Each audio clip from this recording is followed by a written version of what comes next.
किसान के नाम पर माननीय सभापति महोदय केवल राजनीति करना चाहते हैं। और इस साल भी तुअर, मसूर और उड़द ये जितनी किसान पैदा करेगा ये सरकार खरीदेगी। समृद्धि पोर्टल हमने बनाई। समृद्धि आंकड़े गवाह है कि जब इनकी सरकार थी तब खरीदी कितनी होती थी और जब हमारी सरकार है तब कितनी खरीदी होती है। माननीय सभापति महोदय, माननीय सभापति महोदय, please here the honourable minister. मैं बहुत विनम्रता के साथ कहना चाहता हूं कि प्रधानमंत्री नरेंद्र मोदी जी के नेतृत्व में अधिकतम एमएसपी पर खरीदी हुई और इस साल भी तुअर, मसूर और उड़द ये जितनी किसान पैदा करेगा ये सरकार खरीदेगी। समृद्धि पोर्टल हमने बनाई। समृद्धि पोर्टल हमने बनाया। किसान रजिस्ट्रेशन करवाए, उसकी पूरी उपज खरीदेगी। और माननीय सभापति महोदय नहीं करेंगे। माननीय सभापति महोदय, आंकड़े गवाह है कि जब इनकी सरकार थी तब खरीदी कितनी होती थी और जब हमारी सरकार है तब कितनी खरीदी होती है। माननीय सभापति महोदय, 2004-05 से 13-14 के बीच केवल 45 करोड़ 90 लाख मीट्रिक टन खरीदी हुई और ये सरकार थी 14-15 से लेकर 23-24 के बीच 69 करोड़ 18 लाख मीट्रिक टन खरीदी। माननीय सभापति महोदय, ये घड़ियाली आंसू बहा रहे हैं। गेहूं की खरीद 4-5 से 13-14 के बीच 21 करोड़ मीट्रिक टन थी, जो बढ़कर 33 करोड़ 38 लाख मीट्रिक टन हो गई। ये सरकार ने किया है। माननीय सभापति महोदय, अब सुनना पड़ेगा दलहन की खरीद। सप्लीमेंट्री गन की नोक पर दूंगा, यहाँ मेरे तलवार रख कर लोगे। माननीय सभापति, I will not do it. I will not budge. मेरे पास है और तरीके से देख कर करता हूँ। माननीय सभापति महोदय, manner which is fair and equitable. I don't encourage a person who rises every second, doesn't allow anyone to speak, does not have patience to listen to the honorable minister. The honorable, you बच्चे की तरह जिद क्यों कर रहे हो रणदीप जी? Please don't do it. No, please. Nothing will go on record. I don't want to. I don't want to join issue with you. I don't want to.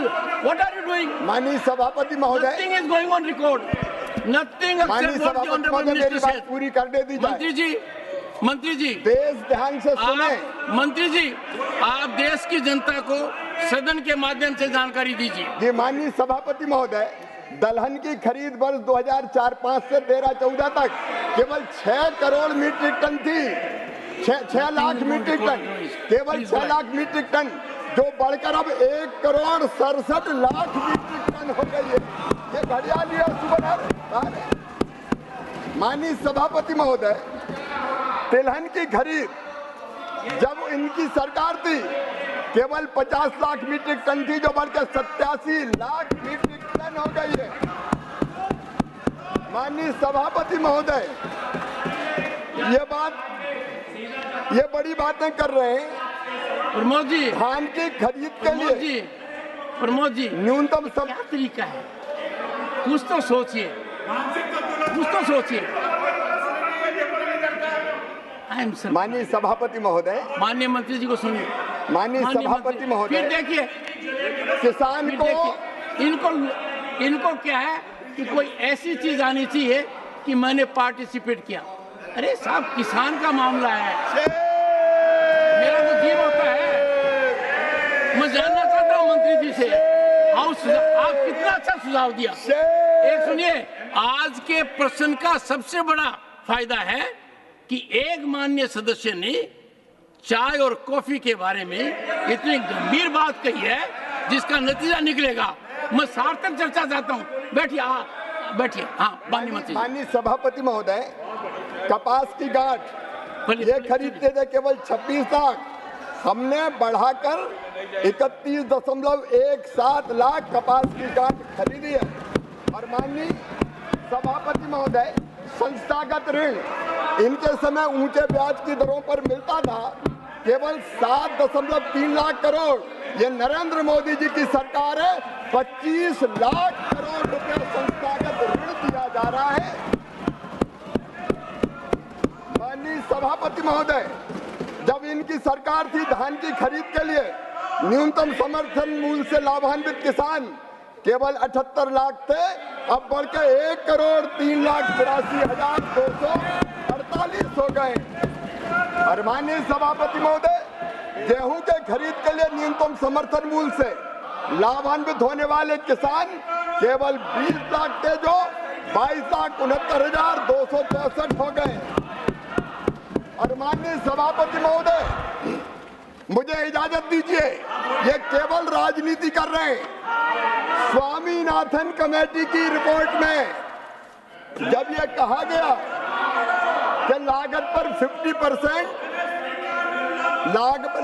50% मुनाफा देकर समर्थन मूल्य घोषित करना चाहिए, यूपीए की सरकार ने, जब मनमोहन सिंह प्रधानमंत्री थे, उन्होंने साफ तौर पर यह कैबिनेट नोट है, मैं इसको सामने सदन के रखना चाहता हूं।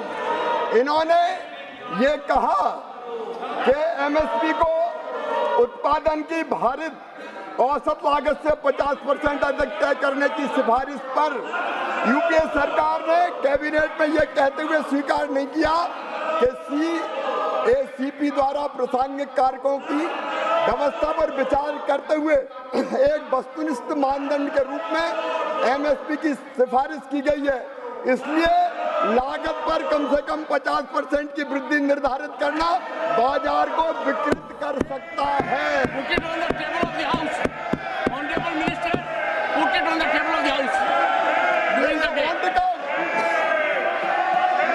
इन्होंने स्वामीनाथन आयोग की सिफारिश स्वीकार करने से इनकार कर दिया। ये कांतिलाल भूरिया जी का जवाब, तत्कालीन कृषि मंत्री, उन्होंने कहा कि स्वीकार नहीं किया जा सकता। सम्मानीय शरद पवार जी का जवाब, जो सरकार में मंत्री थे, उन्होंने भी कहा कि सरकार सीपी की सिफारिशों के आधार पर एमएसपी तय करती है और इसलिए पहचानने की आवश्यकता है कि उत्पादन लागत और एमएसपी के बीच कोई आंतरिक संबंध नहीं हो सकता, और उन्होंने इनकार कर दिया, इसको स्वीकार नहीं किया। ये मंत्री केवी थॉमस का जवाब, इस सिफारिश को सरकार ने स्वीकार नहीं किया है क्योंकि एमएसपी की सिफारिश कृषि लागत और मूल्य आयोग द्वारा वस्तुनिष्ठ मानदंडों के आधार पर प्रासंगिक कारकों की व्यवस्था पर विचार करते हुए की जाती है। ये कैबिनेट नोट इनकी सरकार का, माननीय सभापति महोदय, मैं रखता हूं, लेकिन कैबिनेट नोट में इन्होंने राष्ट्रीय किसान आयोग द्वारा राष्ट्रीय नीति में शामिल न की गई सिफारिश, जब यह सिफारिश की गई कि एमएसपी उत्पादन की भारित औसत लागत से कम 50% से अधिक होना चाहिए, कैबिनेट नोट में यह लिखा एमएसपी की सिफारिश सीएसीपी द्वारा संबंधित घटकों की किस पर विचार करते हुए बस्तीपूरक मानदंड पर की जाती है, अतः लागत पर कम से कम 50% की वृद्धि निर्धारित करने से मंडी में विकृति आ सकती है। कुछ मामलों में एमएसपी व उत्पादन की लागत के बीच मैकेनिकल लिंकेज प्रति उत्पादक हो सकता है, इसलिए स्वीकार नहीं की जा सकता। ये इनका चेहरा है, ये मैं पटल पे रखता हूँ, ये बचा के रख, ये ले जाओ, ये दे दिए, वो दे दिए, ये भी दे दिए। ये इनका असली चेहरा है। ये किसान के नाम पर माननीय सभापति महोदय केवल राजनीति करना चाहते हैं।